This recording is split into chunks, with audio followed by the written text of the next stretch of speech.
wherever it is you reaching us from around the world. This is Enterprise Morning, reaching you from Enterprise Television. I am Henry Igubike. And I'm Choma Okoye. All right, let's kickstart today with what we have from our newspaper desk. And right after that will be in conversation. But please do well to be part of our community. Have a say in what we say. You can always find and reach us at enterprisetvnews.com. You may equally like, comment, and follow us on all our social media platforms at Enterprise TV 7. We have joining us virtually Barrister Tunji Abdul Hamid. He is a barrister, a law and public affairs analyst. Good morning, Barrister, and welcome. Good morning, Barrister Tunji.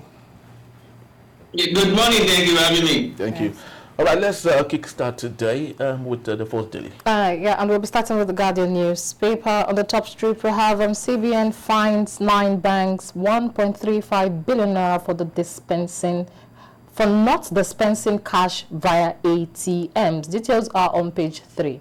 And also we have Armed Forces Remembrance Day, better equipment, compensation, prosecution of terrorists top agenda. Okay, moving on, we have 50 billion naira budget can't end insecurity. Matawale tells lawmakers. And also we have ASU opposes diversion of state funds resources as reps push tax reforms. Okay, let's get into the crux of the matter without wasting much time. Police threaten litigation, demand apology from Amnesty International.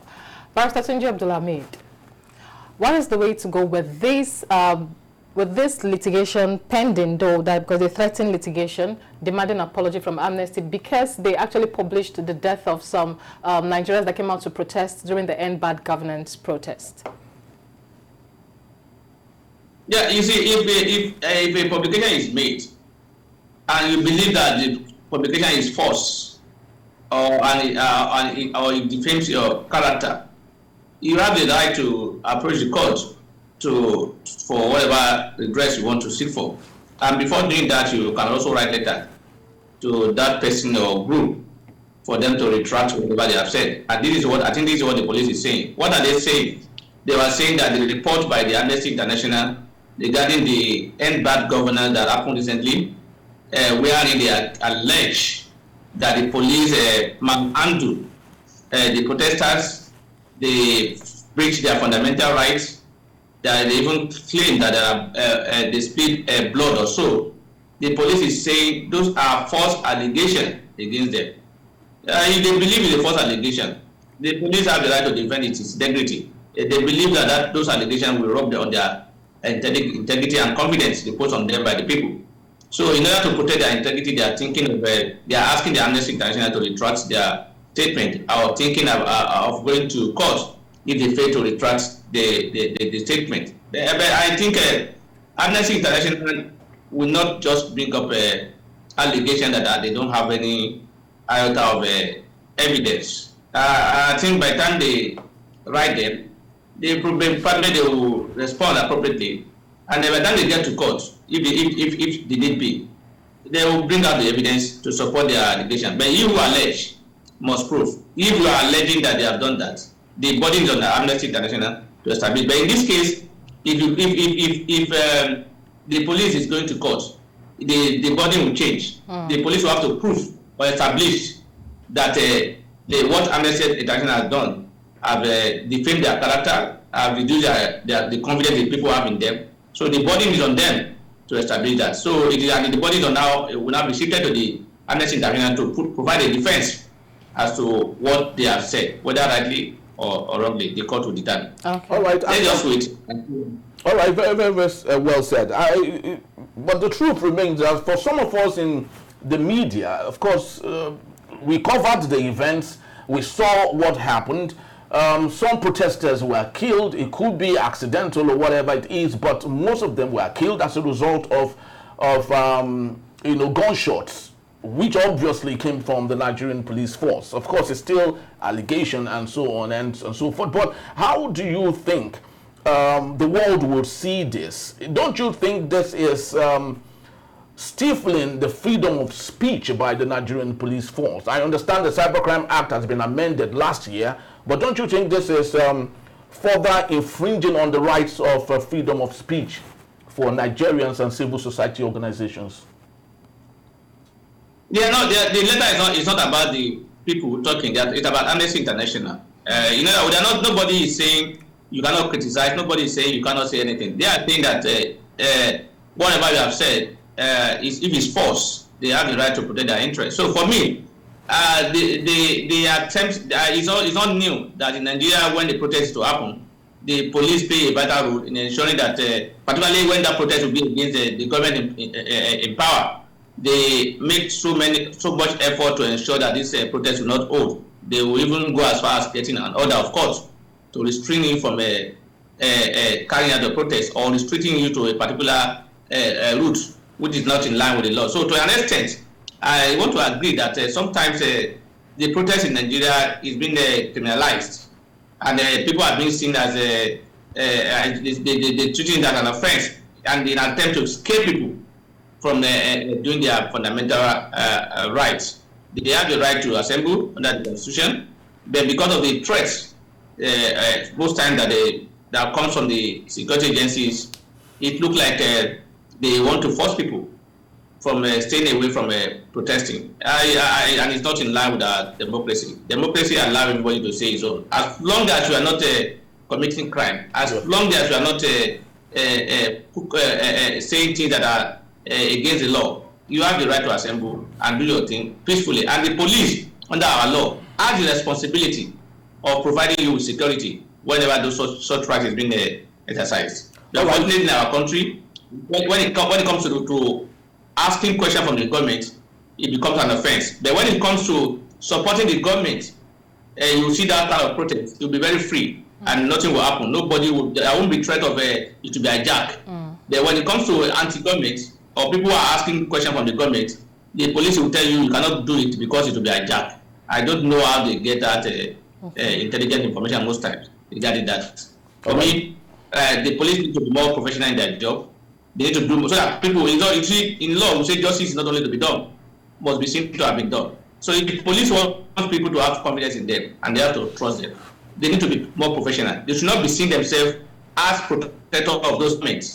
They are to protect the citizens. Their loyalty should be not to the people in government or people who are in charge of a command in the country. All right, thank you so very much. Now, quickly, let's go to the Daily Trust newspaper, and we have the big story here: cash crunch. CBN fines 9 banks 1.3 billion naira. Okay, moving on the top strip, we have Boko Haram burns church houses in Borno State. All right, but let's just get to the center of discourse today on the Daily Trust newspaper. Students leaders to get rice as Tinubu extends palliatives to SUGs. Barrister Tunji Abdul Hamid, I know we've talked about this over and over again, how that the federal government has made it so comfortable to distribute rice, when there is problem, when there is erosion, they give rice.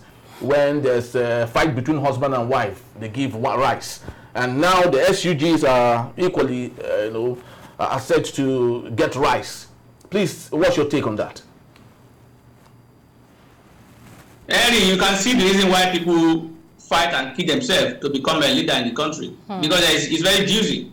And because now the government is controlling giving rights. The rights, according to the report, is for the leaders of the student union. What happened to the other students? Are they not Nigeria? Are they not feeling the impact? Should the leader be the one to be taken care of, or those who are under the leaders? So the leaders in our country take care of themselves.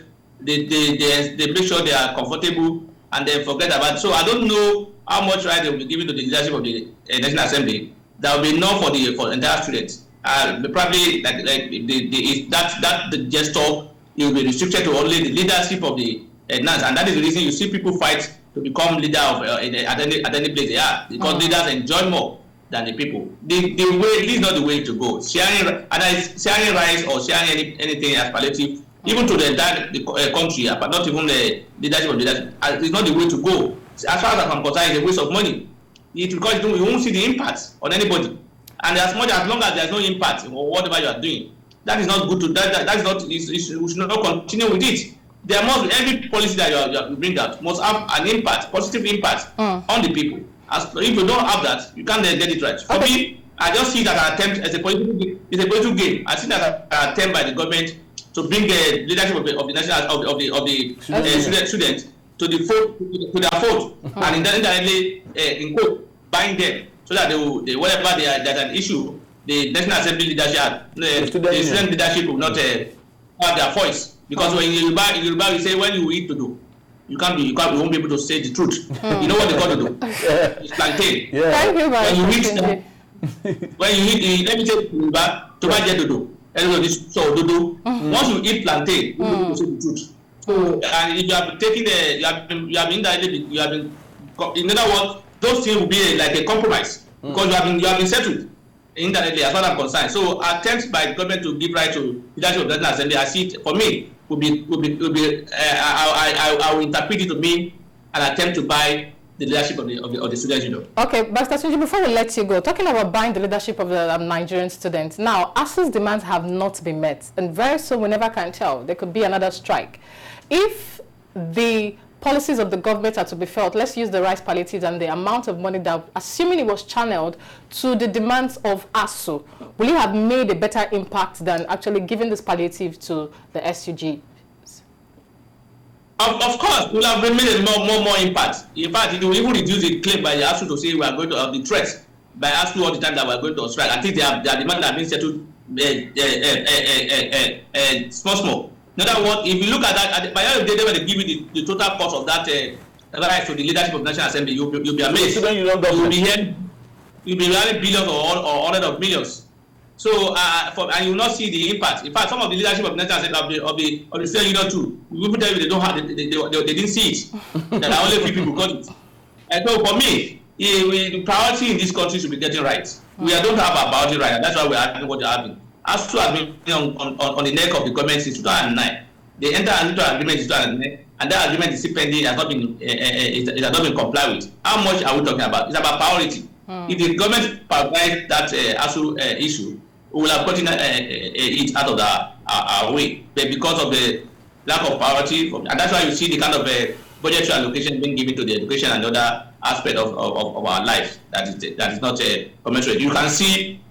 For instance, you can see if you see our budget, you see the allocation, you know the trend, you know where the leadership are going. It's not only about people in leadership. You can see a situation whereby 10 billion naira is being allocated by FCT minister for the housing, rent, expenditure of the four members of the National Assembly. That is the leadership of the National Assembly: the Senate President, Deputy President, Speaker, and Deputy Speaker. And if you look at and 10 billion naira.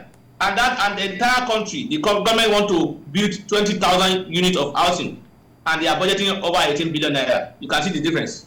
So it shows the power of the government. It tells you that look, that 20,000 units will not be completed. They won't even do it because that money is already not going to be enough. If 10 billion naira will be to even pay rent of 4 people, and you now want to use 18 billion, just 8 billion difference to build 20,000 units of housing. The one you are paying for the leadership of the National Assembly, you are not building it. You are paying rent and furniture.